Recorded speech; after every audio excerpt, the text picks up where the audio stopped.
ആരെങ്കിലും ഒരാൾ വീട്ടിൽ നിന്നും ഒന്നു എടുത്ത് പുറപ്പെട്ടാൽ ഇലാ സ്വലാത്തിൻ മക്തൂബത്തിൻ ഫർള് നിസ്കാരത്തിന് വേണ്ടി പുറപ്പെട്ടാൽ ഫാജ്റുഹു അവനുള്ള പ്രതിഫലം കജ്റിൽ ഹാജിൽ മുഹ്രിമി ഇഹ്റാം ഹജ്ജ് ചെയ്ത ആളുകൾക്ക് ഹജ്ജ് ചെയ്യുന്നവർ അവർ തന്റെ കുടുംബത്തിലെ 400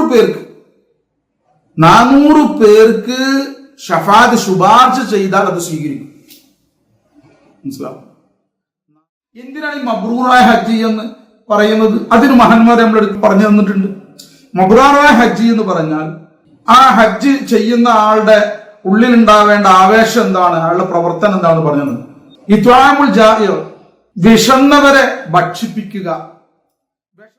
പൊരുത്തമില്ലാത്ത കാര്യമാണ് അത് ചെയ്യാൻ പാടില്ല. ഈ ഹജ്ജിന് ഇഹ്റാം കിട്ടിക്കഴിഞ്ഞാൽ, അല്ല ഹജ്ജിന് നിയ്യത്ത് വെച്ച് കഴിഞ്ഞാൽ തന്നെ പിന്നീട് അള്ളാഹ്ക്ക് പൊരുത്തമില്ലാത്ത ഒരു കാര്യം ഞാൻ ചെയ്യൂല എന്നുള്ളൊരു ദൃഢനിശ്ചയം ഉണ്ടാവും. അത് ഉപേക്ഷിക്കുമ്പോൾ നമ്മൾ അറിയണം അള്ളാഹ്ക്ക് പൊരുത്തമില്ലാത്ത കാര്യങ്ങൾ ഏതൊക്കെ. കുറെയൊക്കെ കാര്യങ്ങൾ നമുക്ക് അറിയാം, ഏതൊരു മുസൽമാനും അറിയാം. അസ്സലാമു അലൈക്കും വറഹ്മത്തുള്ളാഹി തആല വബറകാതുഹു. അഊദു ബില്ലാഹി മിനശ് ശൈത്വാനിർ റജീം. ബിസ്മില്ലാഹിർ റഹ്മാനിർ റഹീം. അൽഹംദുലില്ലാഹി റബ്ബിൽ ആലമീൻ. ഹംദൻ കസീറൻ ത്വയ്യിബൻ മുബാറകൻ ഫീഹി അലാ കുല്ലി ഹാൽ. اللهم صل على سيدنا نبينا شفيعنا حبيبنا ومولانا محمد وعلى آل سيدنا نبينا شفيعنا ومولانا محمد وبارك وسلم عليه وصل على جميع الأنبياء المرسلين وعلى ملائكة الله المقربين وعلى عباد الله الصالحين والحمد لله رب العالمين.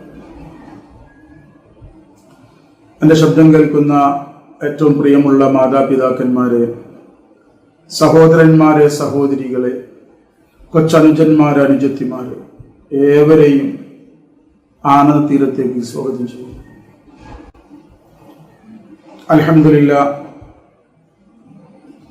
എൻ്റെ പ്രിയമുള്ളവരുടെ മുന്നിലേക്ക് ഈ വീഡിയോവുമായി വരാനുണ്ടായ കാരണം ഹജ്ജിനെ സംബന്ധിച്ച്, ഹജ്ജിന്റെ മഹത്വത്തെ സംബന്ധിച്ച് കുറഞ്ഞ കാര്യങ്ങൾ ഈ ഫക്കീറിന് അറിയാവുന്നത് സംസാരിച്ച് അതുവഴി അള്ളാഹുവിൻ്റെ തൃപ്തി കരസ്ഥമാക്കുവാനും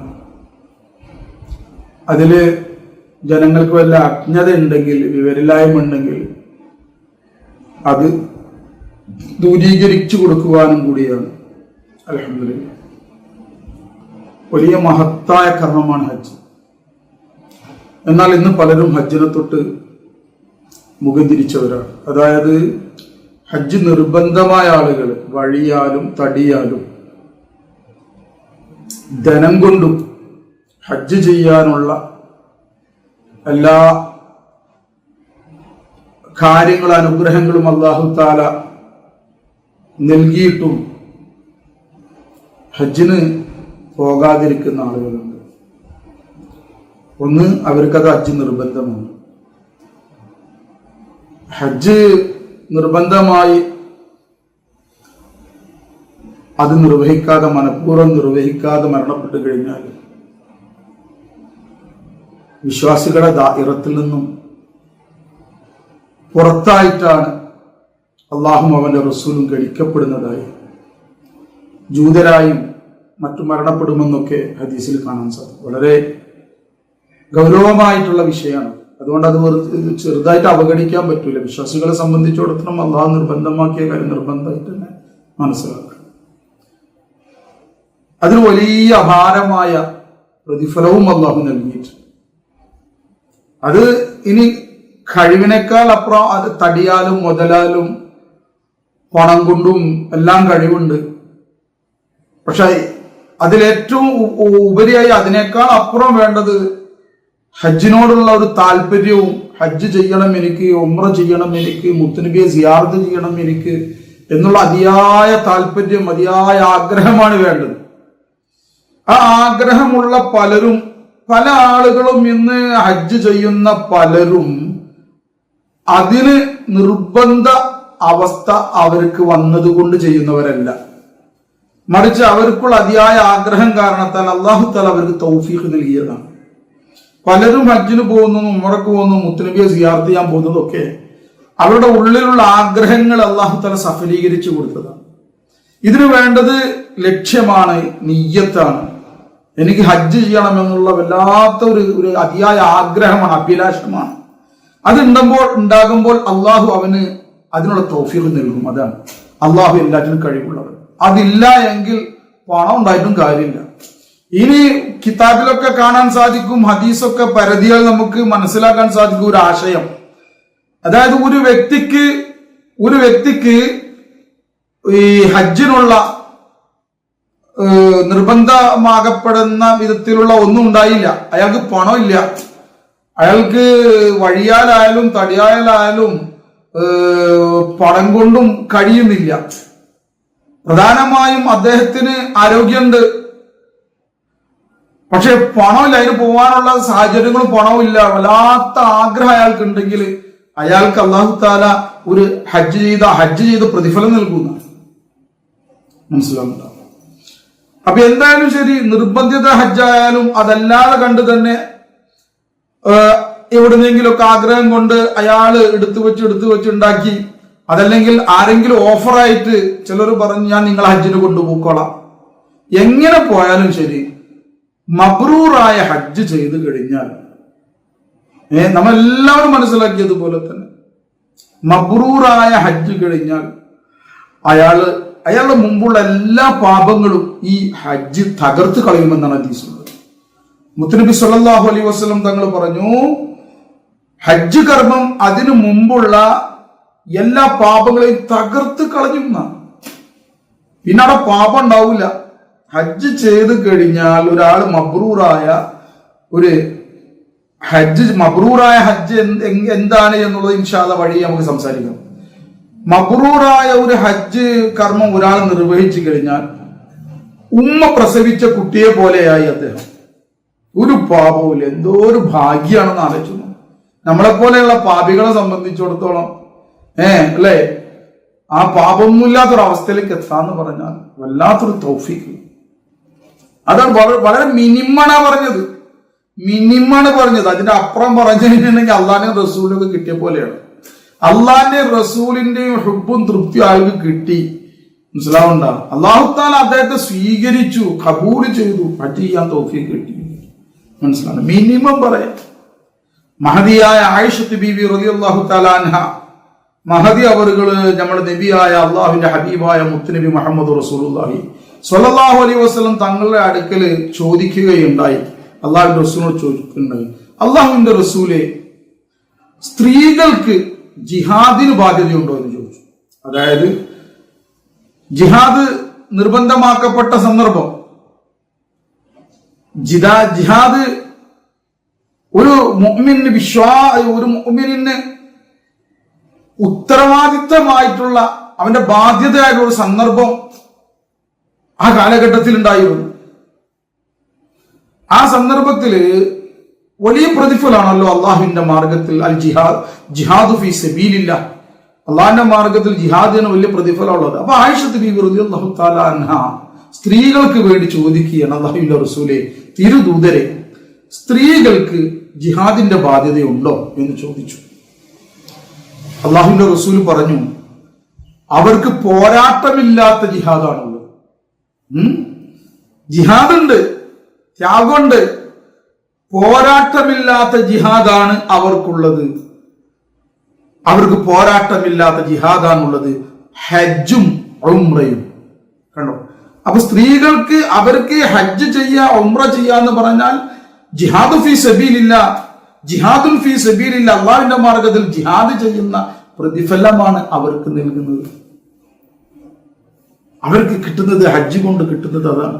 അപ്പൊ ഈ ഇപ്രാവശ്യം ഹജ്ജിന് പോയ സ്ത്രീകൾ, അല്ലെങ്കിൽ പോവാൻ തയ്യാറായിക്കൊണ്ടിരിക്കുന്ന സ്ത്രീകൾ ശ്രദ്ധിച്ചു നോക്ക്, അവർക്ക് എത്ര വലിയ പ്രതിഫലമാണ് കിട്ടുന്നത്. ഇതെന്തിനാ പറയണമെന്ന് വെച്ചിട്ടുണ്ടെങ്കിൽ മോഹം വരാൻ വേണ്ടിയിട്ടാണ്. കാശില്ലെങ്കിലും ഉള്ളത് കൊണ്ട് എങ്ങനെയെങ്കിലും ഒപ്പിച്ച്, നിർബന്ധഘട്ടല്ലെങ്കിലും എങ്ങനെയെങ്കിലുമൊക്കെ ആഗ്രഹിക്കാം, നല്ല ആഗ്രഹം വെക്കുക. അപ്പൊ അള്ളാഹ് അതിനുള്ള മാർഗം അള്ളാഹ് നൽകും.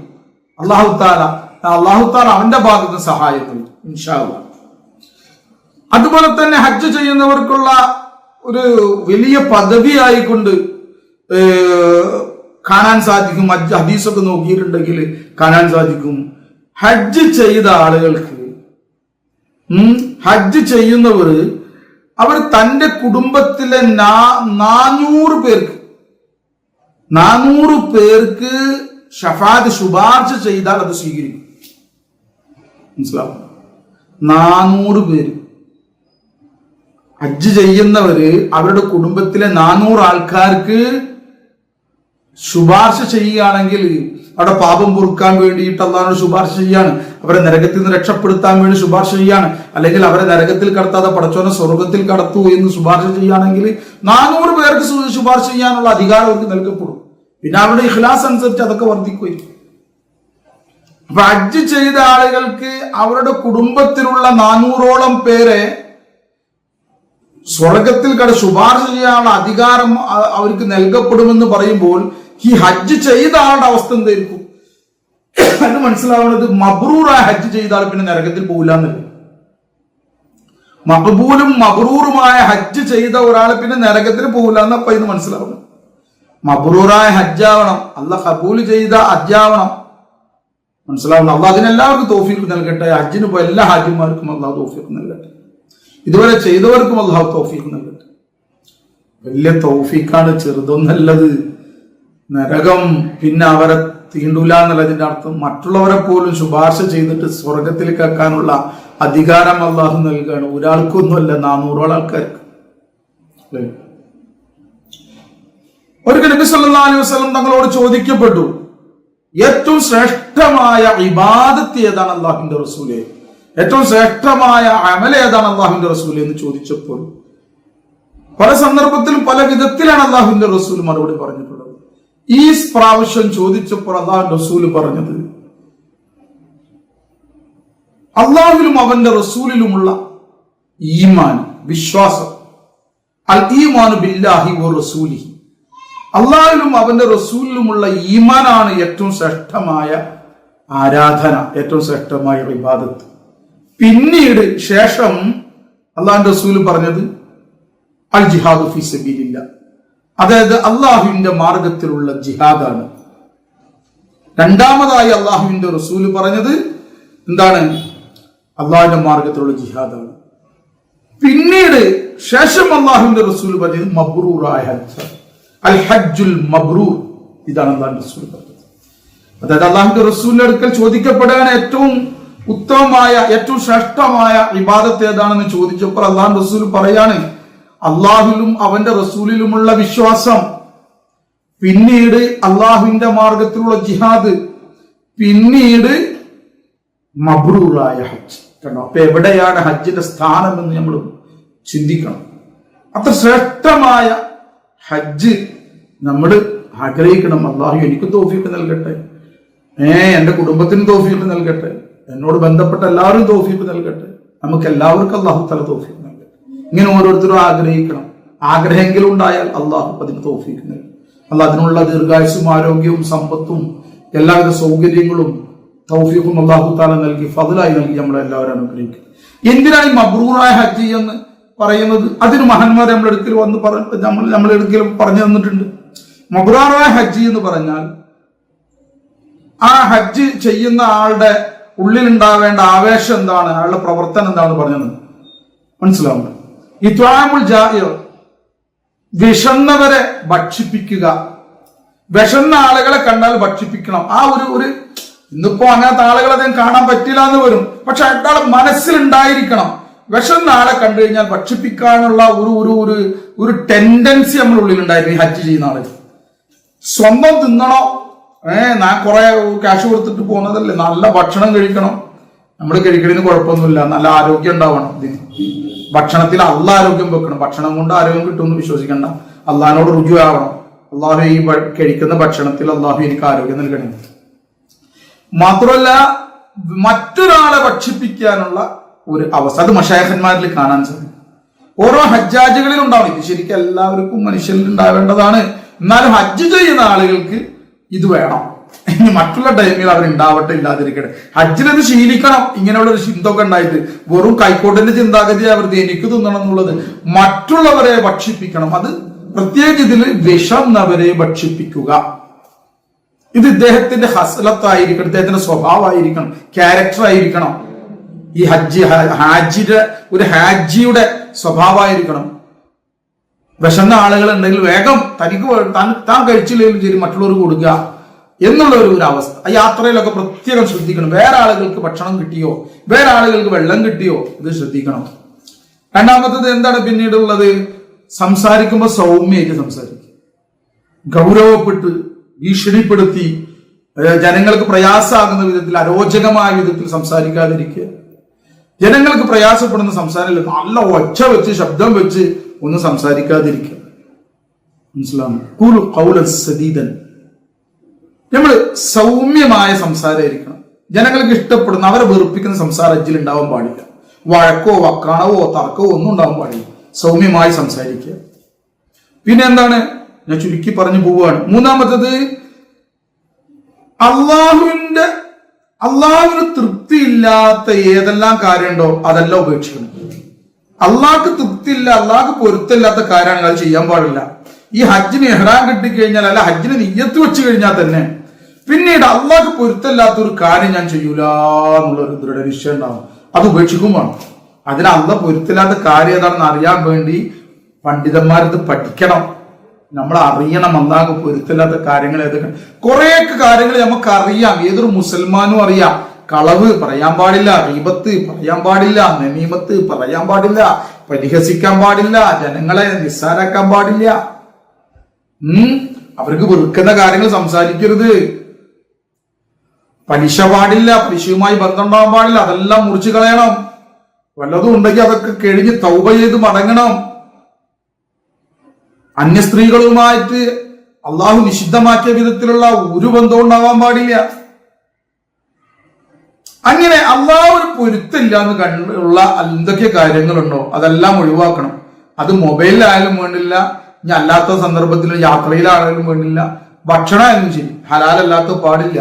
അന്നിന്റെ പോക്കറ്റിലുള്ളത് ആഗ്രഹിക്കരുത്, കളവ് പാടില്ല, വഴക്കുണ്ടാക്കാൻ പാടില്ല, ക്ഷമ വേണം, അക്ഷമനാവാൻ പാടില്ല. അതൊന്നും അള്ളാഹ് തൃപ്തിപ്പെടില്ല. മറ്റുള്ളവർക്ക് വിട്ടുവീഴ്ച ചെയ്യണം, ഇങ്ങോട്ട് തെറ്റ് ചെയ്തവർക്കും വിട്ടുവീഴ്ച ചെയ്ത് കൊടുക്കണം. ഞാനാ നല്ലോനെന്നുള്ള ചിന്ത ഉണ്ടാവാൻ പാടില്ല.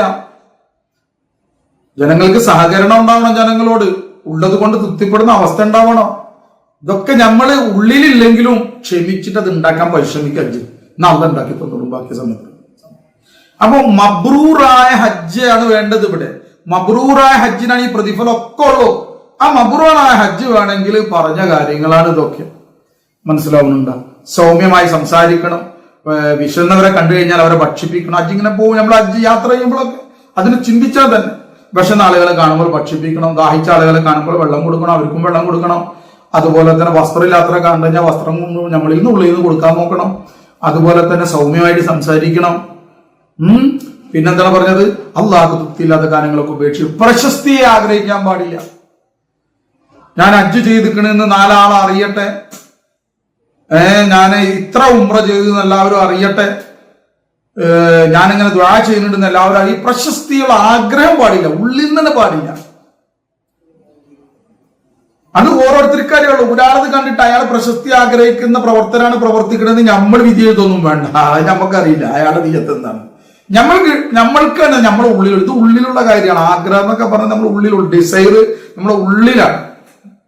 നമ്മുടെ അംബീഷൻസ് ഒക്കെ നമ്മുടെ ഉള്ളിലുണ്ടാവുക. അത് പുറമേക്ക് പ്രകടമാവുമ്പോ ചിലപ്പോ ആ പ്രകടമാവുന്ന എല്ലാ പ്രവർത്തനത്തിനും കണ്ടുകൊണ്ട് നമ്മളെപ്പോലെ വേറെ ആളെ തെറ്റിദ്ധരിക്കണ്ട. നമ്മൾ ചിലപ്പോൾ ചില ആഗ്രഹം കാരണം ചില കാര്യങ്ങൾ ചെയ്യുന്നുണ്ടായിരിക്കും. അപ്പൊ മറ്റുള്ളവരടുത്തും അതേ പ്രവർത്തനം കാണുമ്പോൾ അവരും ഈ ആഗ്രഹം വെച്ചിട്ടാണ് ചെയ്തത് നമ്മൾ ചിന്തിക്കണ്ട. അവർ ഏത് ആഗ്രഹം വെച്ചിട്ടാണ്, അവരുടെ നീയത്ത് എന്തായിരുന്നു നമുക്കറിയില്ല. ഇന്നമല അമാലു ബിന്നിയ്യ. തീർച്ചയായും നീയത്തുകളുടെ അടിസ്ഥാനം, അമലുകളുടെ പ്രവർത്തനങ്ങളുടെ അടിസ്ഥാനം നീയത്തിന്റെ മേലെയാണ്. അപ്പൊ അവരുടെ നീയത്ത് നമ്മൾക്ക് അറിയില്ല, അവരുടെ ഹൃദയം നമ്മൾ കീറി നോക്കിയിട്ടില്ല, പാടി നോക്കിയിട്ടില്ല. അപ്പൊ അതുകൊണ്ട് വേറെ ആളെ പറ്റി ധരിക്കേണ്ട, നമ്മൾ ശ്രദ്ധിക്കുക, പ്രശസ്തി ആഗ്രഹിക്കാൻ പാടില്ല, റിയാക്ക് പാടില്ല, അള്ളാഹിനെ കാണിക്കാൻ വേണ്ടി മാത്രം പോകണം, ജനങ്ങളെ കാണിക്കാനാകരുത്. പിന്നെന്താണ് പറഞ്ഞിട്ടുള്ളത്? കിബർ ഉണ്ടാവാൻ പാടില്ല, അഹംഭാവം ഉള്ളിൽ. കിബർ അഹങ്കാരം, ഞാൻ തറക്കേടില്ല, ഞാൻ ഹജ്ജ് ചെയ്യുന്ന ആള്, ഞാൻ പ്രവർത്തിക്കുന്നത് ഇത് പോകണം, എല്ലാം അള്ളാഹിനെ കൊണ്ട് എന്നുള്ള അവസ്ഥയിലേക്ക് ഉണ്ടാവണം. അള്ളാഹ് എനിക്ക് തൗഫീഖ് നൽകട്ടെ, അതിന്റെ മഹരിബത്ത് അള്ളാഹു തആല നൽകട്ടെ, എല്ലാവർക്കും അതിനുള്ള മാർഗങ്ങൾ സ്വീകരിക്കാൻ തൗഫീഖ് നൽകട്ടെ. ഏതായാലും അഹംഭാവം ഉണ്ടാവാൻ പാടില്ല. അതായത് മറ്റുള്ളവരെ തരം താഴ്ത്തുക, മുന്നിലുള്ള ആൾക്കാരെ തരം താഴ്ത്തി നിസ്സാരാക്കെ ഞാൻ എഞ്ചിനീയറാണ്, അല്ലെങ്കിൽ ഞാൻ ഡോക്ടറാണ്, അല്ലെങ്കിൽ ഞാൻ വലിയ MLA ആണ്, അല്ലെങ്കിൽ ഞാൻ വേറെ ഏതെങ്കിലും വലിയ ഖത്തീബാണ്, ഉസ്താദാണ്, അപ്പുറമുള്ള ആൾ വിവരമില്ലാത്ത ആളാണ്. അപ്പൊ അതുകൊണ്ട് ഒരു നിസ്സാരമായിട്ട് ഓൻ അങ്ങനെ മനസ്സിൽ നമ്മൾ കരുതുക. അല്ലെങ്കിൽ അവൻ മത്സ്യബന്ധനം നടത്തുന്ന ആളാണ്, അതല്ലെങ്കിൽ അവന് വേറെ ഏതെങ്കിലും നമ്മളെ ചെറുകിട എന്തെങ്കിലും തട്ടുകട നടത്തുന്ന ആളാണ്, ഞാനാണെങ്കിൽ വലിയ പണക്കാരനാണ്, അപ്പൊ അവനോട് നിസ്സാരായി കാണാൻ അതൊന്നും പാടില്ല. മനസ്സിലാവുന്നുണ്ടോ? നിസ്സാരായി കാണാൻ, അതിനാണ് കിബർ എന്ന് പറയാം. മുന്നിലുള്ള ആളെന്ത് ചെയ്യുക, തരം താഴ്ത്തി കാണേ, തരം താഴ്ത്തി സംസാരിക്കുക, അയാളെ മുഖം തിരിക്കുക, അയാളെ തൊട്ട്. ഒരു പാവപ്പെട്ട ഒരു മനുഷ്യൻ, ദരിദ്രനായ ഒരു മനുഷ്യൻ സലാം പറഞ്ഞു, അല്ലെങ്കിൽ ദരിദ്രനായ മനുഷ്യൻ പുഞ്ചിരിച്ചു. ഇപ്പൊ നമ്മള് ഓനോടൊക്കെ ഞാൻ പുഞ്ചിരിക്കണം എന്തിനാ? അപ്പൊ നമ്മൾ ആ ഗർവ് കാട്ടിയിട്ട് പുഞ്ചിരിക്കാതെ നടക്കുക. ഞാൻ ഒരു പണ്ഡിതനാണ്, ഞാൻ ഒരു ഖത്തീബാണ്. ഒരു സാധാരണക്കാരൻ വന്നുകൊണ്ട് കുശലാന്വേഷണം നടത്തി വന്ന് കമ്പനി കൂടാൻ വന്നു. അപ്പൊ ഞാൻ വലിയ പണ്ഡിതനായിരിക്കും, ഞാനെന്തിനാ അയാളുടെ കമ്പനി കൂടാൻ? ഞാൻ അയാളിലേക്ക് ഇറങ്ങൂല്ല, അയാൾ പണിക്കിട്ട് കയറട്ടെ. അന്ന് പാടില്ല. നല്ല വിനയം ഉണ്ടാവണം. കിബറിന് ഓപ്പോസിറ്റാ വിനയം. ഏതൊരാളോടും ഈ ഹജ്ജിന് പങ്കെടുക്കുന്ന ആളുകളിൽ ഏറ്റവും മോശക്കാരൻ, ഏറ്റവും ക്രൂരൻ, ദുഷ്ടൻ, ഫിത്തനക്കാരൻ ഞാനായിരിക്കണം എന്ന് മനസ്സിലാക്കണം. ഞാനാണ് എന്ന് മനസ്സിലാക്കണം. ആയിരിക്കണം എന്നല്ല, ഞാനാണെന്ന് മനസ്സിലാക്കണം. അത് സത്യം തന്നെ. എന്റെ ഷെയ്ഖുന സയ്യിദ് ഖുതുബുൽ മശായിഖ് സയ്യിദ് ആരിഫുദ്ദീൻ ജീലാനി തങ്ങൾ പറഞ്ഞതാ, നീ ഏറ്റവും വലിയ ഫിത്തനക്കാരനാണെന്ന് മനസ്സിലാക്കിക്കൂടി. നമ്മളങ്ങനെ മനസ്സിലാക്കണം. നമ്മൾ മനസ്സിൽ അങ്ങനെ മനസ്സിലാക്കണം. ഞാൻ വളരെ മോശക്കാരനാണ്, ഇവിടെ ഫിത്തനക്കാരനാണ് ഞാൻ. എല്ലാവരും നല്ല മനുഷ്യന്മാർ. ഇവിടെ വരുന്ന എല്ലാ ഹജ്ജാജികൾ, പഠിച്ചോനെ ഇവരുടെ ദുആ കാണാത്താൽ എന്റെ ദുആ കബൂലാക്കി, ഇവരുടെ ഹജ്ജ് കബൂലാക്കിയതുപോലെ തമ്പുരാൻ അവരുടെ വസീലാക്കി കൊണ്ട് അല്ലാഹുവേ എന്റെ ഹജ്ജും കബൂലാക്കാൻ റബ്ബേ. എല്ലാവരും നല്ലവരാണ്, ഇവിടെ ഏറ്റവും മോശം ഞാനാണെന്നുള്ള മാനസികാവസ്ഥ ഉണ്ടാക്കേണ്ടത്. അല്ല ഇങ്ങനെ എല്ലാവരും പറഞ്ഞു നടക്കല്, അല്ലെങ്കിൽ കുനിഞ്ഞിട്ട് ഇങ്ങനെ നടക്കുക, അതല്ല.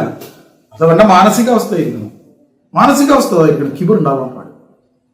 പിന്നെന്താണ്? വൻദോഷങ്ങൾ മാത്രമല്ല, ചെറുദോഷങ്ങൾ പോലും ഉപേക്ഷിക്കണം. ഒരു പാപം ചെയ്യാനുള്ള ഒരു ചിന്ത പോലും വരരുത്. അങ്ങനെ ആഗ്രഹം വരുമ്പത്തില്ല, പഠിച്ചോനെ കാക്കണേ എന്നുണ്ടെന്നോ. ചെറുദോഷം പോലും പാടില്ല.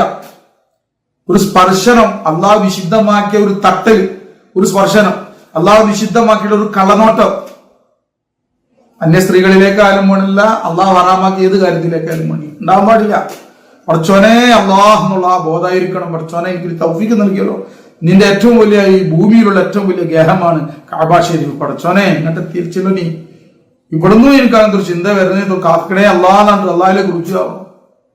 മനസ്സിലാവുന്ന ഏതാണത്? ആരൊക്കെ കണ്ടതാണ്? മുത്തുനബി നോക്കിയ സ്ഥലത്താണ് നമ്മൾ നോക്കണത്. ചിന്തിച്ചു നോക്കി. കഅബ ശരീഫ് മുത്തുനബി നോക്കിയിട്ടുണ്ട്, വഹീദുൻ ശൈഖ് റളിയല്ലാഹു അൻഹു നോക്കിയിട്ടുണ്ട്, ഖാജ റളിയല്ലാഹു അൻഹു നോക്കിയിട്ടുണ്ട്, ബഹാവുദ്ദീൻ ഷബന്ദി തങ്ങൾ നോക്കിയിട്ടുണ്ട്, ഷിഹാബുദ്ദീൻ സുഹ്റവർദി തങ്ങൾ നോക്കിയിട്ടുണ്ട്, നൂരി ഷാ തങ്ങൾ നോക്കിയിട്ടുണ്ട് റളിയല്ലാഹു തആല അൻഹും. അതേപോലെ എത്രയോ ഔലിയാക്കള്, ബഹുമാനപ്പെട്ട സർ ഹിന്ദി റളിയല്ലാഹു തആല അൻഹു, ബഹുമാനപ്പെട്ട ഇമാം അബൂ ഹനീഫ കൂഫി റഹ്മത്തുള്ളാഹി അലൈഹി, ബഹുമാനപ്പെട്ട ഇമാമുന ഇദ്രീസ് ശാഫിഈ റളിയല്ലാഹു തആല അൻഹു, ഇമാം മാലിക് ഇബ്നു അനസ് റളിയല്ലാഹു തആല അൻഹു, അല്ലേ, അഹ്മദ് ബിൻ ഹംബൽ റളിയല്ലാഹു അൻഹു, എത്രയോ അഖ്താബിങ്ങള്, അബ്ദാലിങ്ങള്, ഔതാദിങ്ങള്, ഇവരെല്ലാം നോക്കി കൊടുത്ത് നമ്മൾ നോക്കണം. അവരൊക്കെ നടന്നു പോയെടുത്തു കൂടെ പോണത്. മുത്തുനബി നടന്ന സ്ഥലങ്ങളാണിത്. കഅബ ഷരീഫിന്റെ അങ്കണത്തിൽ കൂടി അല്ലേ മുത്തുനബി ഇങ്ങനെ പോയിരുന്നു. എവിടെ വെച്ചിട്ടായിരിക്കും മുത്തുനബി നിസ്കരിച്ചിട്ടുണ്ടാവുക? ആ ചെറുപ്രായത്തിൽ തന്നെ മുത്തുനബി വളരെ ചെറുപ്പാവുമ്പോൾ തന്നെ കൂടെ ഓടി നടന്ന സ്ഥലങ്ങളാണിത്. ഉമ്മഹാത്തുൽ മുഅ്മിനീങ്ങൾ നടന്ന ആയിഷത്ത് ബീവി റളിയല്ലാഹു തആല അൻഹ, ഫാത്തിമത്ത് ബീവി റളിയല്ലാഹു തആല അൻഹ, ഖദീജത്തുൽ കുബ്ര റളിയല്ലാഹു തആല അൻഹ, ഏതെല്ലാം മഹദികളായ സ്ത്രീകൾ അല്ലേ, നഫീസത്തുൽ മിസ്രിയ റളിയല്ലാഹു തആല, റാബിയത്തുൽ അദവിയ റളിയല്ലാഹു തആല, ഏതെല്ലാം ഉന്നതന്മാരായ സ്ത്രീകൾ, സഹാബി വനിതകൾ അല്ലേ. മുത്തുനബിയുടെ അഹ്ലു ബൈത്ത്, ഹസൻ റളിയല്ലാഹു അൻഹു, ഹുസൈൻ റളിയല്ലാഹു അൻഹു, മഹാനായ ഖലീഫത്തു റസൂലുള്ളാഹി ഇമാമുനാ അബൂബക്കർ സിദ്ദീഖ് റളിയല്ലാഹു അൻഹു, മൗലാ അമീറുൽ മുഅ്മിനീൻ അലി ഇബ്നു അബീ ത്വാലിബ് റളിയല്ലാഹു അൻഹു, ഉസ്മാൻ ഇബ്നു അഫ്ഫാൻ റളിയല്ലാഹു അൻഹു, ബഹുമാനപ്പെട്ട അമീറുൽ മുഅ്മിനീൻ ഉമർ ഇബ്നു ഖത്താബ് റളിയല്ലാഹു അൻഹു, എത്ര സഹാബിമാർ, ഖാലിദ് ബിൻ വലീദ് റളിയല്ലാഹു അൻഹു, അല്ലേ, ഹംസ ബിൻ ഖറാർ റളിയല്ലാഹു അൻഹു, അല്ലേ, ഹംസ റളിയല്ലാഹു അൻഹു അബൂജാഹിലിന്റെ മണ്ടക്ക് ഈ എന്താ പറയുക ആ അമ്പിന്റെ വില്ലുകൊണ്ട് വീക്കിയ സ്ഥലല്ലേ ഹംസ റളിയല്ലാഹു അൻഹു. ഇവരൊക്കെ നിന്നിരുന്ന സ്ഥലം, അവരിങ്ങനെ ഓടി ഇങ്ങനെ തവാഫ് ചെയ്ത സ്ഥലത്തല്ലേ നമ്മൾ തവാഫ് ചെയ്യണത്. അവരിങ്ങനെ പോയിരുന്ന സഅയി നടത്തിയിരുന്നോടത്തല്ലേ നമ്മൾ സഅയി നടത്തുന്നത്. അവരിങ്ങനെ പോയെടുത്ത് കൂടെ ചെറിയ, അതിന് കൂടുതൽ വീതിയൊന്നുമില്ലല്ലോ. അതിലെവിടേക്കോ ഇവർ പോയിട്ടുണ്ട്, മഹാന്മാർ പോയിടത്തുകൂടെ നമ്മൾ പോണത് എന്തൊരു രസമുള്ള സ്ഥലങ്ങളാണ്. എല്ലാ അമ്പിയാക്കളും ആദം നബി അലൈഹി സ്വലാത്തു വസ്സലാം മുതൽ വല്ലാത്ത സ്ഥലമല്ലേ. ആദം നബി അലൈഹി സ്വലാത്തു വസ്സലാം, നൂഹ് നബി അലൈഹി സ്വലാത്തു വസ്സലാം, അല്ലെ മൂസാ നബി അലൈഹി സ്വലാത്തു വസ്സലാം, ഇബ്രാഹിം നബി അലൈഹി സ്വലാത്തു വസ്സലാം, ഇസ്മായിൽ നബി അലൈഹി സ്വലാത്തു വസ്സലാം, ഈസാ നബി അലൈഹി സ്വലാത്തു വസ്സലാം. അല്ലെ നമ്മുടെ നാവിൽ ഓർമ്മ വരുന്ന പേര് പറയുന്ന നബിമാരെല്ലാം ഹജ്ജ് ചെയ്തവർ, അവരെല്ലാം പോയ സ്ഥലല്ലേ ഈ കഅബ ഷരീഫിന്റെ അങ്കണം. ഇതിലൂടെ അല്ലേ ഞാനീ പോകുന്നത്. പടച്ചോനെ, എന്ത് നല്ലൊരു സ്ഥലത്താണ് പടച്ചോനെ, എന്തൊരു അൻവാറുകള് നിന്റെ റഹ്മത്ത് ഇറങ്ങുന്ന സ്ഥലത്ത്. അവർ നിന്നോടുള്ള ഇഷ്ട് കാരണത്താൽ ഓടിയ സ്ഥലങ്ങളല്ലത്. അള്ളാഹുവെ, നിന്നോടുള്ള പ്രേമം അധികരിച്ചുകൊണ്ട് ആ കഅബനെ തവാഫ് ചെയ്ത സ്ഥലങ്ങളല്ല ഇത്. നിന്നെ എത്രയധികം ഹുബ്ബ് വെച്ചവരാണ് അവരെല്ലാം, ആ മഹാന്മാർ. അവരുടെ ഹൃദയങ്ങൾ ഇതിലൂടെ എങ്ങനെ സഞ്ചരിച്ചിരുന്നു, അവരുടെ ആത്മാക്കൾ ഇതിലൂടെ എങ്ങനെ സഞ്ചരിച്ചു. ഇപ്പോഴും അവരുടെ ആത്മാക്കൾ എങ്ങനെ സഞ്ചരിക്കുന്നുണ്ടാവും. അവിടെയാണല്ലോ ഇപ്പൊ ഞാനുള്ളത്. അള്ളാഹ്ക്ക് എന്തോ ഒരു ഇഷ്ടമാണ്, അള്ളാഹ് ഇഷ്ടപ്പെട്ടവരങ്ങോട്ട് കൊണ്ടുപോകണം. അൽഹംദുലില്ലാഹ്, ഈ ബോധം ഉണ്ടാവണം. നൃത്തം ചെയ്യും, രസം വരും, ആനന്ദം വരും, ദൗഖ് വരും, ഷൗഖ് വരും. അല്ലേ, ഇങ്ങനെ ഓടാൻ തുടങ്ങും, ഓടാൻ തോന്നും, ഇങ്ങനെ നൃത്തം ചെയ്യാൻ തോന്നും നമുക്ക്. അല്ലാഹു അക്ബർ. ദുനിയാവിന്റെ ആളുകള് ഒരു ഫുട്ബോള് കളിക്കാർ ഒരു ഫുട്ബോള് പോസ്റ്റിൽ അടിച്ചാല് ആവേശം കൊണ്ട് ഒരു എന്തെല്ലാം ഒച്ച ഉണ്ടാക്കും. ആ പാർട്ടി ജയിച്ചു കഴിഞ്ഞാൽ, ആ ടീം ജയിച്ചു കഴിഞ്ഞാൽ അവർ സമ്മാനം കിട്ടിയാൽ അവർ ആവേശം മൂത്തിട്ട് എവിടെയാ നിൽക്കുന്നത് പോലും ബോധമില്ലാതെ ഡാൻസ് ചെയ്യുന്നത് കണ്ടിട്ടുണ്ട്. അപ്പൊ ആർക്കും ഒരു കുഴപ്പമില്ല. അവർക്ക് ബോധമുണ്ട, അബോധാവസ്ഥയിലാണോ, അവർക്ക് സൂചിയെടുത്ത് കുത്തണോ, ഓനൊന്ന് കുത്തിയൊക്കെ അവർക്ക് ബോധം ഉണ്ടോന്നൊന്നും അവിടെ ആരും ചിന്തിക്കൂല. ഓൻ ബോധത്തിൽ തന്നെയാണ് ആ ചെയ്യണത്. എന്നാ അബോധത്തിൽ ചെയ്യണവരും ഉണ്ട്. പക്ഷെ ഇവിടെ ആളുകളുണ്ട് എന്നുള്ള ബോധം അവർക്ക് നഷ്ടപ്പെട്ടിട്ടുണ്ട്. ബോധത്തിൽ തന്നെയാണ് ആ കളിക്കാരൻ എന്ത് ചെയ്യണത്, അല്ലെങ്കിൽ ആ കളിക്കാരൻ എന്ത് ചെയ്യണത്. ആ രസം വന്നപ്പോൾ അവൻ ഡാൻസ് ചെയ്തത്, ആ കപ്പ് പിടിച്ചും കൊണ്ട് ആ മെസ്സി ഇങ്ങനെ ഡാൻസ് ചെയ്ത് പോയത് ബോധത്തിൽ തന്നെയാണ്. പക്ഷെ അയാൾക്ക് എവിടെ വെച്ചിട്ടാണെന്നുള്ള സാഹചര്യം മറന്നുപോയി. ആരൊക്കെയാണ് ഇവിടെ ഉള്ളതെന്നുള്ള ബോധം നഷ്ടപ്പെട്ടു പോയി. ഇവിടെ ഇങ്ങനെ ചെയ്യാൻ പറ്റുന്ന സ്ഥലമാണോ എന്നുള്ള ബോധം നഷ്ടപ്പെട്ടു പോയി. സന്തോഷം അധികരിച്ചു, അയാൾ ഡാൻസ് ചെയ്യാൻ തുടങ്ങി. അല്ലെ, ഞാൻ ഒരു ഉദാഹരണം ഇതേപോലെ ഓരോ കളിക്കാരും ക്രിക്കറ്റാലും ഏതായാലും ഞാന് ജനങ്ങൾക്ക് ചെറുപ്പക്കാർക്ക് പെട്ടെന്ന് മനസ്സിലാവുന്ന ഉദാഹരണം പറയാം. അപ്പൊ അള്ളഹാനോടുള്ള ഇഷ്ടം വന്നു കഴിഞ്ഞാൽ, അല്ലെങ്കിൽ അള്ള തനിക്ക് തന്ന നിയാമത്തിന്റെ ആലോചിച്ചു കഴിഞ്ഞാൽ, അല്ലെങ്കിൽ മുത്തുനബിയെ കിട്ടിയ സന്തോഷം വന്നു കഴിഞ്ഞാല്, ചില സന്ദർഭത്തില് അള്ളാന്റെ ഔലിയാക്കൾക്കും ആരിഫ്യങ്ങൾക്കും ചിലപ്പോ എന്താവും, ബോധത്തിൽ തന്നെ ആയിരിക്കും അവര് ചെയ്യണത്, മനസ്സിലാവണ്ട. പക്ഷെ ചില സന്ദർഭത്തിൽ ഇത് എവിടാണെന്നുള്ള, ഇത് കഅബ ഷരീഫാണോ എന്നുള്ളതും ചിലപ്പോൾ അവർക്ക് എന്താ ഉണ്ടാകും. അതൊന്നും ആയിരിക്കൂല. പിന്നെ അള്ളാഹുള്ള ഹുബ്ബായിരിക്കും മികച്ചു വരിക. ഇത് കഅബ ഷരീഫ്, ഇവിടെ ആൾക്കാരുണ്ടല്ലോ, മറ്റവരുണ്ടല്ലോ, ഇതൊന്നും അവർക്ക് ഓർമ്മ ഉണ്ടാവില്ല. ആ സാഹചര്യം ഏതാണ്, സന്ദർഭം ഏതാണ്, ആരൊക്കെ ഇവിടെ ഉണ്ട് എന്നൊന്നും ചിലപ്പോൾ ഓർമ്മ ഉണ്ടാവില്ല. മനസ്സിലാവുണ്ടാവും. ബോധത്തിൽ തന്നെ രസം എടുക്കാൻ പറ്റും, ആസ്വാദനം എടുക്കാൻ പറ്റും. ആ ഹുബ്ബ് വന്നു കഴിഞ്ഞാൽ അള്ളാഹ് നമുക്ക് സത്യം മനസ്സിലാക്കി തട്ടെ, സത്യത്തെ പിന്തുടർന്ന് പോകാൻ തൗഫീഖ് നൽകട്ടെ. അത് വല്ലാത്ത രസമാണ്, വല്ലാത്ത ആനന്ദമാണ്. ഏതായാലും നമുക്ക് ആഗ്രഹിക്കാം, നമുക്കൊക്കെ ഇങ്ങനെ ഇത് പറയാം. അൽഹംദുലില്ലാഹ്. ചില ആളുകള് നാട്ടിലുണ്ട്, ഇതേപോലെ പണമില്ലാന്ന് മാത്രമേ ഉള്ളൂ. പക്ഷേ അവരെ കാബത്തിലുണ്ടാവും, അവർ കഅബ ഷരീഫിലുണ്ടാവും, ഒരു ആത്മാവോടെ ആറാടുന്നുണ്ടാവും, അവർ മുത്തുനബിയുടെ ഹദറത്തിലുണ്ടാവും. മനസ്സിലാവുണ്ടാ? കഅബ ഇങ്ങോട്ട് വരുമൊന്നും വേണ്ട, അല്ലെങ്കിൽ മദീന ഇങ്ങോട്ട് വരുമൊന്നും വേണ്ട, ഇവരുടെ ആത്മാവ് അവിടെ ഇരിക്കും. മനസ്സിലാവുന്ന? അപ്പൊ അതിന് ഇവിടെ ആത്മാവ് അവിടെ ആവുമ്പോ, ഇവിടെ ശരീരം നാട്ടിലാവുമ്പോ, ആ ശരീരം എന്തു പറയും, മദീന ഇങ്ങോട്ട് വന്നു എന്ന് പറയും. ആ ശരീരം എന്ത് പറയും, മക്ക ഇങ്ങണ്ടാ വന്നു എന്ന് പറയും. പക്ഷെ അവരുടെ ആത്മാവ് അങ്ങണ്ടാ പോയിക്കണത് യഥാർത്ഥത്തിൽ. അല്ലേ, അങ്ങനെ പറഞ്ഞിട്ടില്ലേ? മദീനൊക്കെ ഇവിടാണ്, മക്കൊക്കെ ഇവിടാണ്. മഹാന്മാരെ പറഞ്ഞത് കേട്ടിട്ടില്ലേ? ഔലിയാക്കളെ, മഹാന്മാരായ ഔലിയാക്കൾ, മൊഹീദ്ദീൻ ശിഖറുല്ലാഹ് കൊണ്ട് മഹാന്മാരൊക്കെ പറഞ്ഞ ഈരടികളൊക്കെ കേൾക്കാൻ സാധിക്കും. അങ്ങനെയുള്ള മഹാന്മാർ പറഞ്ഞു. അത് അവരുടെ ആത്മാവ് അവിടെയാണ്, ശരീരം എവിടെയാണ്, ആത്മാവ് അവിടെയാണ്. അല്ലേ, ഉമർ ഖാദി തങ്ങളൊക്കെ പറഞ്ഞതല്ല, അവിടെ ഹലറത്തിലെത്തിയപ്പോ അള്ളാഹുവിന്റെ റസൂലെ, എന്റെ ആത്മാവ് എല്ലായ്പ്പോഴും അങ്ങയുടെ ഹലറത്തിൽ ഉണ്ടാവാറുണ്ട്, ഇപ്പോഴത്തെ ശരീരവുമായി വന്നിട്ടുണ്ട്. റിഫായി ഷീഖും അങ്ങനത്തെ ബെയ്ത്ത് പാടിയിട്ടില്ല. അതാണ് ആശിഖീങ്ങള്. ശരിക്കും ഹജ്ജ്, ഉംറ, ഈ സിയാറത്ത്, റസൂലുള്ളാഹിന്റെ സിയാറത്ത് എന്നൊക്കെ പറഞ്ഞാൽ അതൊക്കെ ശരിക്കും പറഞ്ഞ ഒരു ഹുബിന്റെ കാര്യങ്ങളാണ്. അതൊക്കെ ഒരു ഇഷ്ടുഹുബിന്റെ തമാശകളാണ്. തമാശ എന്ന് പറഞ്ഞാൽ ആ ഹുബിനോടും ഇഷ്കിനോടും ബന്ധപ്പെടുത്തിയിട്ട് പറഞ്ഞതാണ്. കാര്യമാണ്, ഗൗരവമായ കാര്യങ്ങളാണ്. കാരണം തന്റെ സിട്ടാവായ അള്ളാഹുവിലേക്കും അവന്റെ റസൂലിലേക്കുമുള്ള യാത്രയാണ്, ആത്മീയ യാത്രയാണ്. ശരീരം കൊണ്ട് മാത്രം ഒരു ഹാജിയും ശരീരം കൊണ്ട് ഹജ്ജ് ചെയ്യൂല, ശരീരം കൊണ്ട് മാത്രമായിട്ട് ഹജ്ജ് ചെയ്യൂല. ഒരു ഹാജിയും ശരീരം കൊണ്ട് മാത്രമായിട്ട് ഉംറ ചെയ്യൂല. ഒരു ഹാജിയും മുത്തുനബിയെ ശരീരം കൊണ്ട് മാത്രമായിട്ട് സിയാറത്ത് ചെയ്യൂല. അങ്ങനെ ആരെങ്കിലും ചെയ്തിട്ടുണ്ടെങ്കിൽ ഒരു ഹജ്ജ് ചെയ്തിട്ടില്ല, ഒരു ഉംറ ചെയ്തിട്ടില്ല, ഒരു സിയാറത്തും ചെയ്തിട്ടില്ല. അങ്ങനെയാണ് മനസ്സിലാവുക. ഏതായാലും ശരി, വല്ലാത്തൊരവസ്ഥയാണ് മനസ്സിലാവുന്നത്. അപ്പൊ അവിടെ എന്ത് പാപം. ഞാനത് എന്നെ പോലുള്ള ആളുകൾക്ക് വേണ്ടി പറഞ്ഞാണ്, ചെറുദോഷങ്ങൾ പോലും ഉപേക്ഷിക്കണം. ശരിക്കും ആരോഗ്യങ്ങളെ സംബന്ധിച്ചിടത്തോളം എന്ത് ദോഷം. അവിടെ എന്താ പറയാ, ആടുകളെ കൂട് തുറന്ന് വിട്ടെടുത്താണ്ടാവും. അപ്പൊ സന്തോഷത്തിൽ ഇറങ്ങി ഓടിയ പോലെ അവര് കാബയിൽ കണ്ട് എത്തിക്കഴിഞ്ഞാൽ ആദ്യത്തെ അവർ പ്രവണത ഉണ്ടല്ലോ, ആ കാബ ഷരീഫിലേക്ക് മക്കത്തെത്തി ഹറമിൽ കണ്ട് കയറി ആദ്യമായിട്ടാണ് കാബ കാണുമ്പോൾ വരുന്നുണ്ടല്ലോ, ഓലെ ഒരു രസം തിരിക്കും. ഓൽക്ക് എന്ത് പാപം. അവരുടെ റബ്ബിനെ അല്ലേ അവിടെ എത്തിക്കുക അല്ലേ. കാബണ്ട് കാണുമ്പത്തി അള്ളാനെ ഓർമ്മയായി, അതിങ്ങനെ കാണുമ്പത്തിന് മുത്തുനബിനെ ഓർമ്മയായി, സഹാബാക്കളെ ഓർമ്മയായി, അമ്പിയാക്കളെ ഓർമ്മയായി. എന്താ ഇതിന്റെ ഇടയിൽ ഏത് പാപം ചിന്തിക്കാൻ പോലും അയാൾക്ക് അതിന് നേരം വേണ്ടേ, അയാൾ ഇഷ്ടിലായിരിക്കൂലേ. അള്ളാഹ് നമുക്കൊക്കെ തൗഫീഖ് നൽകട്ടെ. ഏതായാലും മബ്രൂറായ ഹജ്ജ് എന്ന് പറഞ്ഞാൽ ഇങ്ങനെയുള്ള സ്വഭാവം ഉണ്ടെങ്കിലേ മബ്രൂർ. ഇങ്ങനെ ഇഷ്ടുവാണെന്നൊന്നുമില്ല കേട്ടാ, അത് ഞാൻ അതിനെ വിശദീകരിച്ച് പറഞ്ഞാണ്. ഇഷ്ടുവാണെന്നില്ല, നേരത്തെ പറഞ്ഞ കുറച്ച് കാര്യങ്ങൾ ഞാൻ പറഞ്ഞ. എത്ര കാര്യങ്ങൾ പറഞ്ഞു? 6 കാര്യങ്ങൾ പറഞ്ഞു. ഏതൊക്കെയാണ് ഒന്നുകൂടി പറഞ്ഞുതരാം.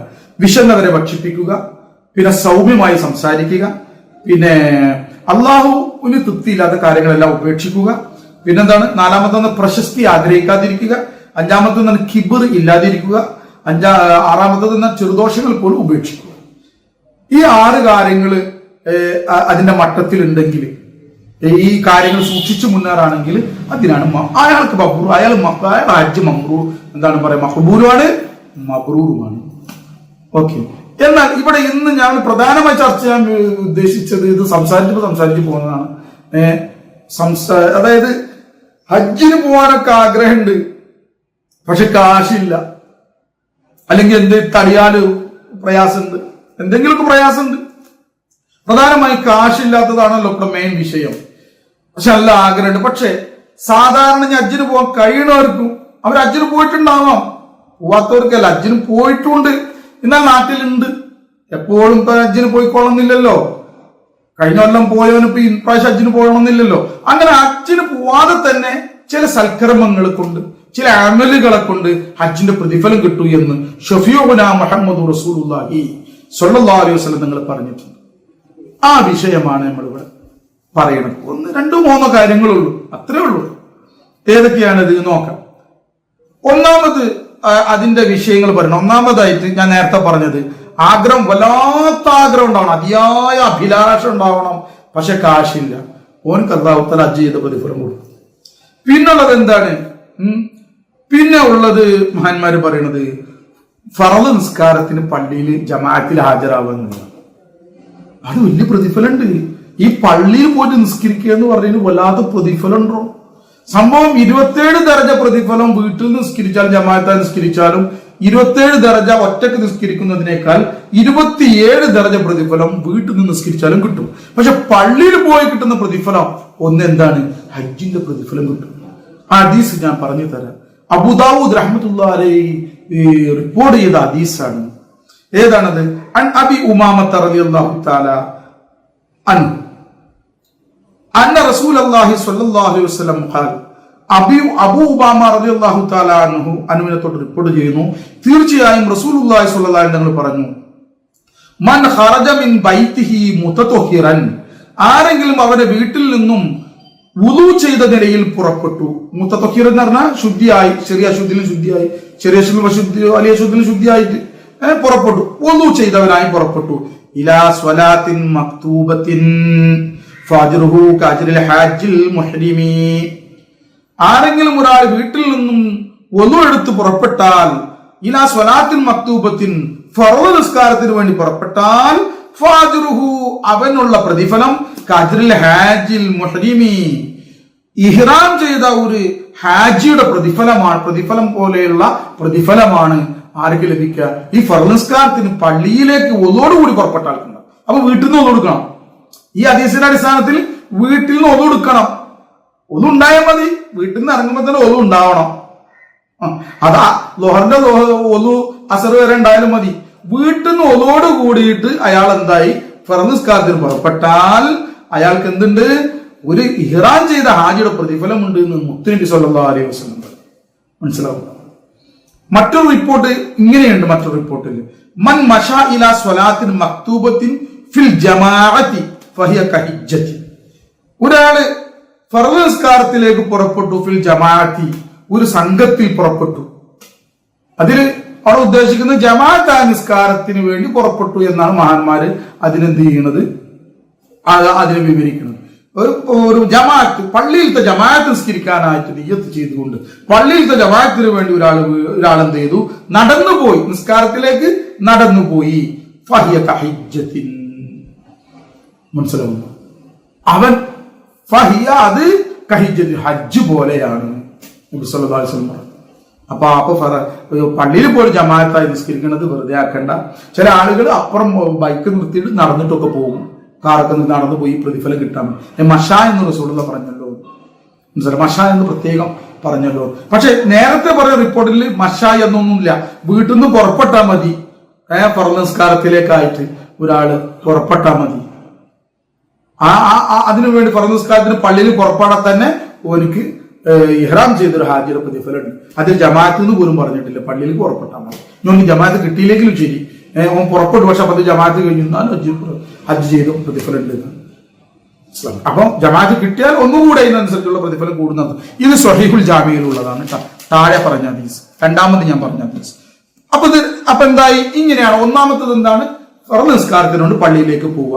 ഇതിന് ഹജ്ജിന് പ്രതിഫലം ഉണ്ട്, മറക്കണ്ടെന്നല്ല.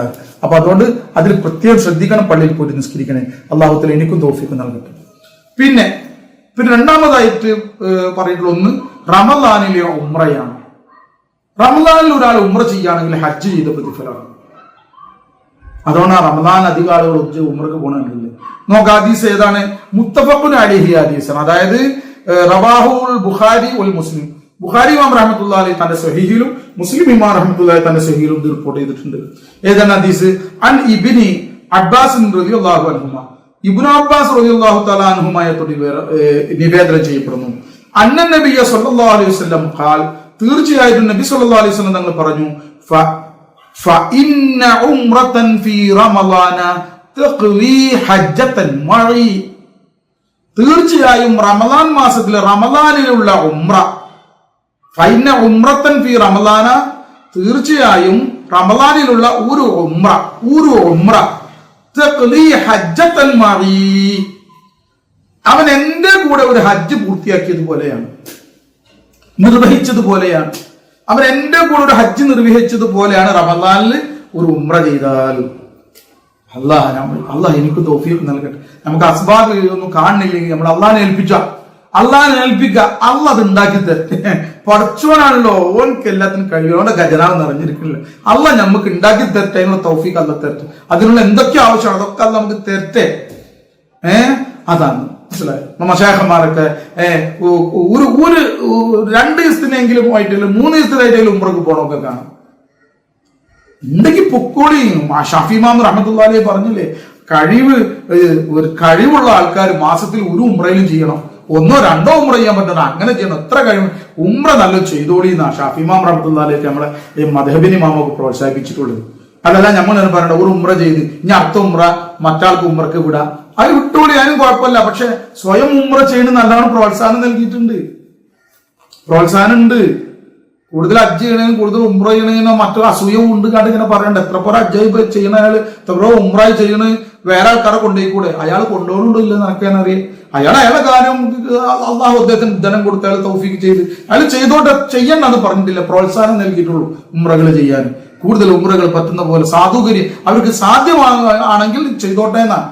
പിന്നെ മറ്റുള്ളവർക്ക് ചെയ്യുന്ന അയാൾക്ക് കൂടുതൽ അള്ളാഹിന് പ്രതിഫലം കിട്ടിക്കോളൂ. അത് നമ്മളല്ലല്ലോ നിർബന്ധിക്കേണ്ടത്, അയാൾ ഇഷ്ടമല്ലേ. മനസ്സിലാവുന്ന ഇത് ഹുബിന്റെ സ്ഥലമാണ്. കഅബ ഷരീഫും റൗള ഷരീഫും എന്നൊക്കെ പറഞ്ഞാല്, അപ്പൊ അടുത്ത പ്രാവശ്യം ഒരാൾക്കുള്ള ഉംറക്കുള്ള കാശ് അയാൾക്ക് കിട്ടിയെങ്കിൽ മുത്തുനബിയോടുള്ള ഹുബുള്ള ആള് അല്ലെങ്കിൽ അള്ളാഹിനോടുള്ള ഹുബ് കൂടിക്കഴിഞ്ഞിട്ടുണ്ടെങ്കിൽ അയാൾ വേഗം അങ്ങോട്ട് പോകാൻ നോക്കുള്ളൂ. ഇത് ഇയാൾക്ക് വേണ്ടി ദുആ ചെയ്യും, ഇയാൾ ദുആ കബൂലാവും ചെയ്യും. അപ്പൊ ഇദ്ദേഹം എന്ത് ചെയ്യും? ഉംറക്ക് പോകും. അങ്ങനെയല്ലേ? അല്ല, വെറും പൈസ മാത്രമല്ലല്ലോ സ്വതക്ക, ദുആ സ്വതക്കയാണ്. അയാൾ ഉംറക്ക് വേണ്ടി ദുആ പഠിച്ചോനെ എന്റെ അയൽവാസിയുണ്ട്, അയാൾക്കും അടുത്ത പ്രാവശ്യം ഉംറ ചെയ്യാൻ തൗഫീഖ് നൽകണേ അല്ലാ എന്ന് ഈ മനുഷ്യൻ ദുആ ചെയ്ത് അള്ളാഹ് കബൂൽ ചെയ്യും.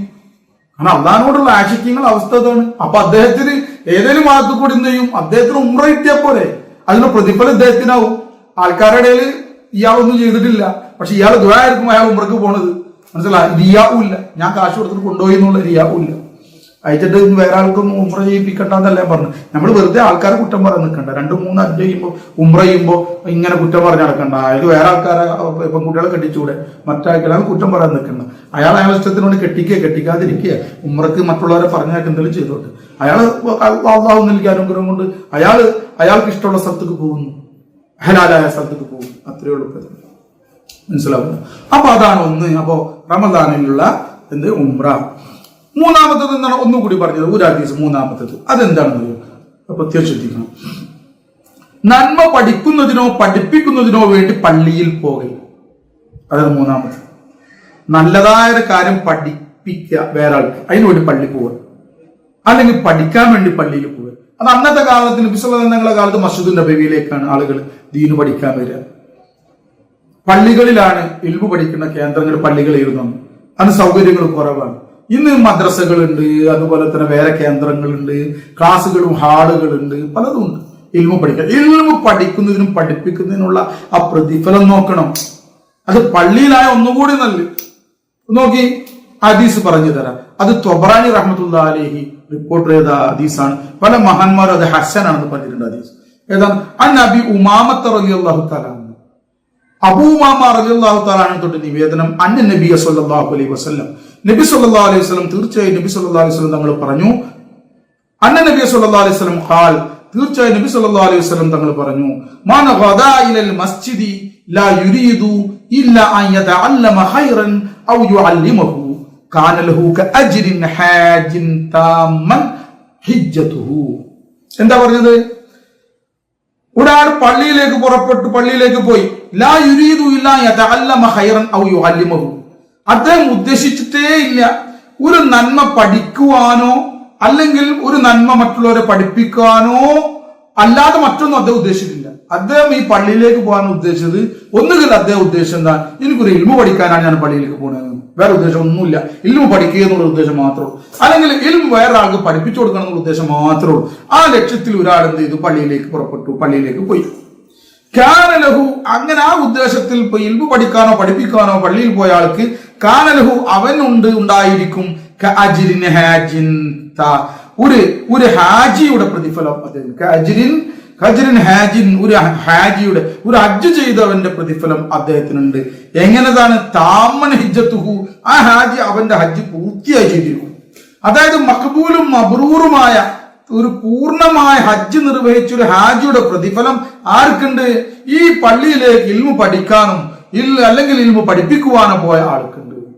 അപ്പൊ അതിനൊന്ന് വില കുറച്ച് കാണണ്ട. ഇൽമിന്റെ സദസ്സിലൊക്കെ പരമാവധി എല്ലാവരും പങ്കെടുക്കും.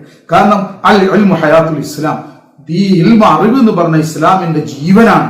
അത് നമ്മൾ ഓരോരുത്തരും, എന്റെ പ്രിയപ്പെട്ട കൊച്ചനുജന്മാരെ, അനുജത്തിമാരെ, അത് നിങ്ങൾ കോളേജിൽ പഠിക്കുന്ന വിദ്യാർത്ഥിനികളായാലും ശരി, നിങ്ങൾ എന്താ പറയാ ഹയർ സെക്കൻഡറി പഠിക്കുന്ന വിദ്യാർത്ഥികളായാലും ശരി, ഹൈസ്കൂൾ ആയാലും ശരി, ഈ ജോലി ചെയ്യുന്നവരായാലും ശരി, കോളേജിൽ പഠിക്കുന്ന വിദ്യാർത്ഥികളായാലും ശരി, ഹൈസ്കൂളിൽ പഠിക്കുന്ന ഹയർ സെക്കൻഡറി പഠിക്കുന്ന വിദ്യാർത്ഥികളായാലും ശരി, ജോലി ചെയ്യുന്നവരായാലും ശരി, പുരുഷനായാലും സ്ത്രീ ആയാലും ഇൽമു പഠിച്ചോളിട്ട്, അറിവ് പഠിച്ചില്ലെങ്കിൽ മതത്തിനെ പറ്റി അറിയാനിട്ട് മതത്തിന്റെ നിഷേധത്തിലേക്ക് പോകും. കാരണം ഇന്ന് മതത്തെ നിഷേധിക്കുന്ന ആളുകളും പരിഹസിക്കുന്നവർ ധാരാളമുള്ള കാലം, അതിന്റെ മോട്ടിവേഷൻസ് കൊടുക്കുന്ന കാലഘട്ടത്തിൽ അറിവ് പഠിച്ചാലാണ് ഇതിന്റെ സത്യം മനസ്സിലാവുള്ളൂ. ത്വലബുൽ ഇൽമി ഫരീളത്തുൻ അലാ കുല്ലി മുസ്ലിമിൻ മുസ്ലിം, ഇൽമു പഠിക്കലെല്ലാം മുസ്ലിം സ്ത്രീ പുരുഷന്മാരിൽ മേൽ നിർബന്ധമാണെന്ന. അതുകൊണ്ട് ഇൽമു പഠിക്കാൻ പോക്കണം. വല്ലാത്ത പ്രതിഫലമാണ് ഇൽമു പഠിക്കണതെന്ന് പറഞ്ഞിട്ടുള്ളൂ. ആ പഠിക്കുന്നതിന്റെ പ്രതിഫലമാണ്. അതിനിടെ മരണപ്പെട്ടു പോയിട്ടുണ്ടെങ്കിൽ എന്താ പറയുക, അതിന് ഷഹീദിന്റെ പ്രതിഫലമാണ്. മലക്കുകൾ ചിറകിട്ട് കൊടുക്കും. ആ ആള് അള്ളാന്റെ അടുക്കൽ ശുഹദായിന്റെ അവസ്ഥയിലാണ്. അയാൾ വയസ്സായിക്കോട്ടെ, അയാൾ പ്രായമുള്ള ആളായിക്കോട്ടെ, ചെറുപ്പക്കാരനാവട്ടെ, ചെറുപ്പക്കാരിയായിക്കോട്ടെ, വിവാഹം കഴിച്ചവരാവട്ടെ, ഇനി വളരെ കൊച്ചനുജന്മാരുടെ അനുജന്മാർ ആരായാലും ശരി, ഇൽമു പഠിക്കുന്ന ആ ഒരു അവസ്ഥയിൽ ഇൽമു പഠിക്കാൻ പോകുന്ന പഠിച്ചുകൊണ്ടിരിക്കുന്ന അതിനെ തേടിക്കൊണ്ട് പ്രയത്നിച്ചുകൊണ്ടിരിക്കുന്ന ഘട്ടത്തിൽ മരണപ്പെട്ടു കഴിഞ്ഞാൽ ഷഹീദിന്റെ പ്രതിഫലം. അത് തൗഫീഖ് നൽകണി. കൂടുതൽ സംസാരിക്കണില്ല. ഇത് അള്ളാഹു നമുക്ക് വരപ്പെടുത്തി തരട്ടെ. നമ്മൾ മശാഖന്മാരുടെയും നമ്മൾ മാതാപിതാക്കന്മാരുടെയും മറ്റു ഗുരുനാഥന്മാരുടെയും നമ്മുടെ മറ്റു മുഅ്മിനീങ്ങളും മുഅ്മിനാത്തുകളും മുസ്ലിമീങ്ങളും മുസ്ലിമാത്തുകളുമായ സഹോദരന്മാർ സഹോദരികളുടെ പദവികൾ അള്ളാഹു ഉയർത്തി തരട്ടെ. നമുക്കെല്ലാവർക്കും താമായ മഗ്ഫിറത്ത് നൽകി അള്ളാഹു അനുഗ്രഹിക്കട്ടെ. എല്ലാവരും സ്വർഗാവകാശം ഉൾപ്പെടുത്തട്ടെ. നമ്മളിത് മരണപ്പെട്ടു പോയവർക്ക് അള്ളാഹു പാപമോചനം നൽകുകയും അവരെ നരകശിക്ഷയിൽ നിന്നും ഖബർ അദാബുകളിൽ നിന്നും അവരെ കാത്തുരക്ഷിക്കുകയും ചെയ്യട്ടെ. അതിൽ നിന്നെല്ലാം അവരെ മോചിപ്പിക്കട്ടെ. അവരെയും നമ്മളെ സ്വർഗാവകാശികളാക്കട്ടെ. മുത്തനബിയുടെ കൂടെ നാളെ സ്വർഗത്തിൽ നമ്മൾ മശാഖന്മാരുടെ കൂടെ അത് ഒരുമിച്ച് കൂട്ടട്ടെ. അള്ളാഹു അവന്റെ തൃപ്തിയിലായി ജീവിച്ചു മരിക്കണം തൗഫീഖ് നൽകട്ടെ. അള്ളാഹു താല അവൻ തൃപ്തിപ്പെട്ട മാർഗം കാണിച്ചു തരും. അതിലൂടെ മുന്നേറി അള്ളാഹുവിന്റെ സ്വർഗം കരസ്ഥാക്കാൻ നമുക്ക് തൗഫീഖ് നൽകുമാറാകട്ടെ. അള്ളാഹു താല നമുക്ക് എല്ലാവർക്കും പുറത്തു തരട്ടെ. നമ്മുടെ ഹലാല ആഗ്രഹങ്ങളൊക്കെ നിറവേറ്റി തരട്ടെ. വിഷമങ്ങൾ അള്ളാഹു താല ദൂരീകരിച്ച് തരട്ടെ. നമ്മുടെ മശാഖന്മാരുടെ പദവികളെല്ലാം ഉയർത്തി തരട്ടെ. നമ്മുടെ മശായഖന്മാർ, മാതാപിതാക്കന്മാർ, കൂട്ടുകുടുംബാദികൾ, പ്രത്യേകിച്ച് ഇണകൾ, സന്താനങ്ങൾ, ശിഷ്യന്മാർ, ശിഷ്യകൾ, എല്ലാവരുടെയും എല്ലാ മോമിനികളെയും മോമിനാത്തുകളെയും ആയുസ്സിലും ആരോഗ്യത്തെയും അനുതൃപ്തിയിലായി അള്ളാഹു വർദ്ധിപ്പിച്ചു തരികയും ആയുസ്സിലും ആരോഗ്യത്തിന്റെ റിസ്ക്കിലും ബർക്കത്ത് ചെയ്യുകയും ചെയ്യട്ടെ. അള്ളാഹു താല മഖബൂൽ മബ്രൂറുമായ ഹജ്ജും ഉംറകളും നിർവഹിക്കാൻ, സിയാറത്തുകൾ നിർവഹിക്കാൻ തൗഫീഖ് നമുക്ക് എല്ലാവർക്കും മുസ്ലിം മൊത്തം തൗഫീഖ് പ്രദാനം ചെയ്യട്ടെ. ഇസ്ലാമിന്റെ ശത്രുക്കളെ പരാജയപ്പെടുത്തട്ടെ. ഫലസ്തീൻ പോലെയുള്ള മറ്റ് മുസ്ലിമീങ്ങൾക്ക് പ്രയാസങ്ങൾ അനുഭവിക്കുന്ന നാടുകൾ, ആ നാടുകളിലുള്ള എല്ലാ മുസ്ലിം ഉമ്മത്തിനുള്ള വിജയം നൽകട്ടെ, ഇസ്സത്ത് നൽകട്ടെ. അവിടെ ശത്രുക്കളെ പരാജയപ്പെടുത്തട്ടെ. അള്ളാഹു താല നമ്മളെ മേൽ റഹ്മ ചെയ്യുന്ന, മുസ്ലിമീങ്ങളെ മേൽ റഹ്മ ചെയ്യുന്ന ഭരണാധികാരികളെ കൊണ്ടുവരട്ടെ. ربنا تقبل منا دعاءنا انك انت السميع العليم وتب علينا انك انت التواب الرحيم امين برحمتك يا ارحم الراحمين بجاه سيدنا نبينا مصطفى محمد رسول الله صلى الله عليه وسلم وصلى الله تعالى وسلم على خير خلق سيدنا محمد وعلى اله وصحبه اجمعين سبحان ربك رب العزه عما يصفون وسلام على المرسلين. السلام عليكم ورحمه الله تعالى وبركاته.